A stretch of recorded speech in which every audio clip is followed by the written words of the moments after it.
3, 2, 1, end of test. King with a go.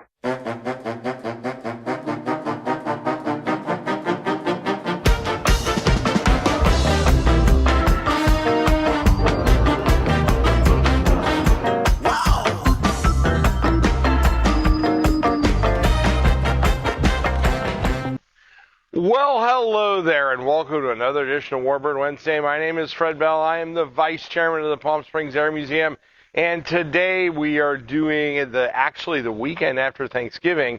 We are going across the pond. We're going to look at another seaplane, but we're looking outside the United States. And with that, with my twaddle assistant, I'm going to go ahead and pull off. This is almost more like a New Year's hat than anything else. Oh, we got it. Good job. We're going to actually be talking about the Blom & Voss, the 222. Now, the BV 222 was the largest, and by the way, this is not a BV. I'll throw up a plan view. Greg can throw up a plan view of the 222, but this is actually a Martin Marsh, but dimensionally, they're not exactly close. The 222 had a 150-foot wing. It was the largest flying boat that was built by the Germans. Design on the 222 started in 1938, so you can kind of see where we're going with this chronology in that we had the kind of Sinbad, the Dolphin, which was kind of early to mid-30s. Now we're getting ready to go to war, and the Germans especially with the HE-111, a lot of their aircraft, the Condor, what they did is they were not allowed under the Treaty of Versailles to have weapons of war, and there were very specific limitations, which I'm not going to get into. But let's just suffice it to say that the Germans did a lot of subterfuge. This aircraft was no different in that it was started design in 1938. It first flew in 1940. But when it flew, Kevin, it actually flew in civil registration. It did not fly under a Luftwaffe banner. Now, if you wanted to say it's comparable, you could argue with me if you want, but I would say it's kind of comparable to the Clipper. We did the Clipper, big flying boats. They had a lot of use. They were designed for range. They needed to go very far, carry a lot of people. This particular aircraft would carry 92 passengers or 72 patients, like stretcher-borne patients. So the difference primarily between a lot of the early big American flying boats and this was the 222 had a very long flat deck. If you look at the Clipper with all those little compartments in it where people could eat and sleep and all that in berths, that didn't happen with this aircraft. It was more or less, I would say, although it flew under a civilian registration and livery initially, I would say it was one of those that was designed for the Luftwaffe. They knew they were going to use it. And in 1940, when it made its first flight, it was more or less just a short matter of time before it ended up in Luftwaffe colors. Now, interestingly enough, it originally had radial engines. The prototype had radial engines, but later versions did what the Germans did. Remember, we talked about the flying clog. What the Germans did with these aircraft was they went with these diesel engines, which was highly unusual for aircraft. These were UMO 207C diesel engines. Now, we talked about that, but I'll remind you why they did that, because of refueling at sea. They could refuel. Remember, the Germans had diesel tanker subs and things like that. So, and with flying boats, you could really extend your range. The Japanese, and we're going to talk about some of the Japanese aircraft, did that a whole bunch where they would meet submarines, refuel, and then go on. Germans, in their planning, had no question that they were going to do stuff like that, and they did. This aircraft, one of the 222s, actually flew to the Arctic, and it went up to the Arctic, and it dropped a wheel for a Condor that had been damaged when it had landed. And the crew up there, the people that were at that camp, were sick, and they had to get out of there. So it went up on a mercy mission. So you can see what kind of range this thing had. Now, I want to go ahead and get into my salute here. Now, my salute is going to be today really to all the people and the innovators. If you think about the aircraft at the time, the 222 was incredibly innovative. One of the largest aircraft of its type at that time. They only built 13 of these aircraft when it was introduced in 1941. They were not very prolific, and that part of that was because they were just massive. But to all the designers and the people and this is a dead technology. This technology, these big amphibians, they're gone. They'll never be built again. There is a lot of talk about lighter than air aircraft being used to move cargo, but these types, these large flying boats, will never be seen again. So to those folks that were involved in creating them, I am going to salute you with a Jarritos grapefruit natural flavor soda. After the Wink Martindale. This one's sticky again. Kevin, the least you could do is wipe them down before you give them to me. Gosh. It has 140 calories. Does have a California Redemption certificate. I always look for that to make sure. Greg, for a while there, was giving me stuff that was like 10 years old that had been sitting on a shelf in some store in Barstow for 20 years. Let's see. One bottle.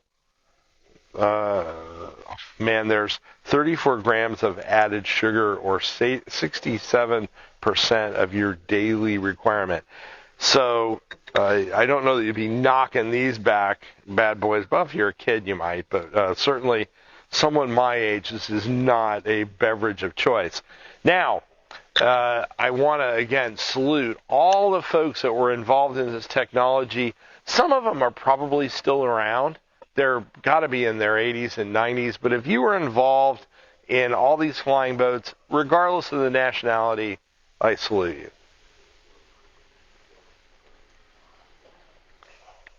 It is cold. It is not as horrific as Wink Martindale's floor cleaner last week. This actually, you know what? It's not terrible. It's not something I would drink.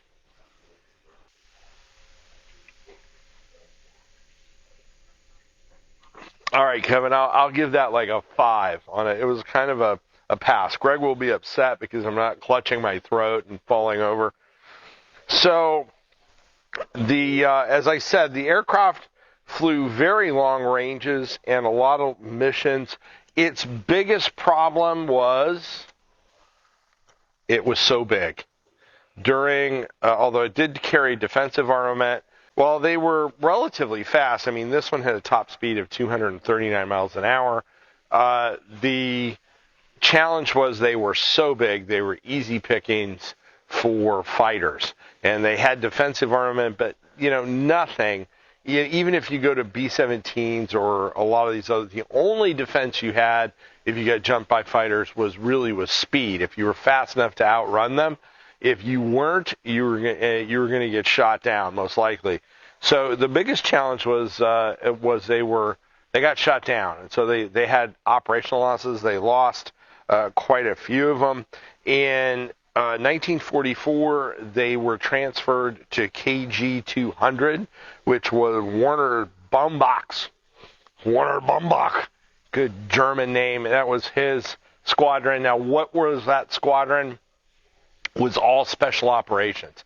They would fly B-17s, captured B-17s, B-24s, covert missions, And so these aircraft were moved over there because they were doing a lot of special ops missions for the Germans. The interesting thing about when I talk about being shot down, a BV, a 222, shot down a PB-4Y, which is another big American patrol plane. So in the Battle of the Titans, somehow one of these 222s in 1943 shot down a PB-4Y. That's no easy feat. So that's kind of amazing. 3 of these aircraft were captured by the Allies. 2 were sunk. What's interesting about this now at the end of the war is there was no thought to saving them. They just destroyed them. And then one went to Pax River, and I have checked at Pax River with my source there, Silas, and Silas tells me that there were a whole bunch of German types, and it's well known that a lot of German types were sent to Pax River, that one may be in the bay up there somewhere. But if you know what happened to that 222 that went to Pax River, if it happened, because I've actually read it did happen, I've actually read it didn't happen.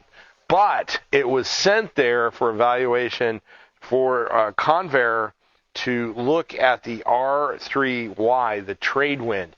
If you look at the design on the trade wind and you look at the design on the 222, one could argue, if you're a conspiracy theorist and you believe in aliens and all that other fun stuff, it is possible that you can see certain design elements of the 222 in the R3Y. So it very well could have gone over there and they could have reverse engineered it. But the fate of that aircraft, if it did go to Pax River, the fate of that aircraft is unknown. There is one example intact in very deep water, like at 1,000 feet. There was some conversation about salvaging the aircraft, but it is so big that as recently as about a year or 2 years ago, the decision was made that they were not. They thought they'd go after it because it was in low oxygen, and then now they've decided that no, it's just too big to salvage. The sad part about it is, if they're not going to salvage the whole airplane, and certainly we can't do it, but it would be cool to get the flight deck or something so it's not completely lost to history, because there are none of these that I know of that have been survived in a museum. Now, if you are thinking about Christmas, these are the new designed hats here. They do not come with the foam head, but the newly designed logo hats, they are very cool. We like them. We have a great shot on our social media of one of them flying back east when Bunny went to the Air Force. There's a ceremony back there where she was signed by the Joint Chiefs of Staff. So if you want to do that, click on the link. Jason will run down to the store before Christmas and send you one of these hats, and you can amaze your friends. Now, if you came across us on YouTube and you like one-take Warbird videos and you don't mind me scuttling through this, go ahead and give us a subscription, forward us to your friends. We'd love to have you continue to help us grow the channel. If you came across us on Facebook, again, give us a like. We love comments. We've been getting a lot more comments, and I want to say really like that. There's no problem if you've got a question or an observation, or you just want to tell me that I stink. That's fine. It's okay. You can do that. Leave me a comment. Remember, nothing happens here in the museum without your donations. We're standing in front of the Bob Hope stage, which was actually just rebuilt about a year ago. We completely refurbished it. We can't do all that stuff without your donations, so we appreciate that. And if you are educating the kids at home, there are links in this video where you can download our teacher's guides and teach those kids all about flight and history and all, because this stuff is so much fun. And the kids will have a great time, so look at those teacher's guides.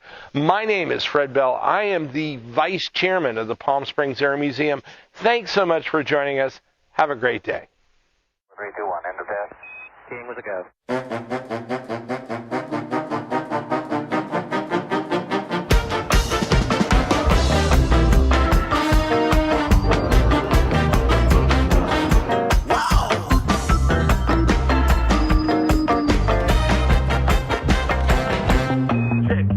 Rise to the blessed day.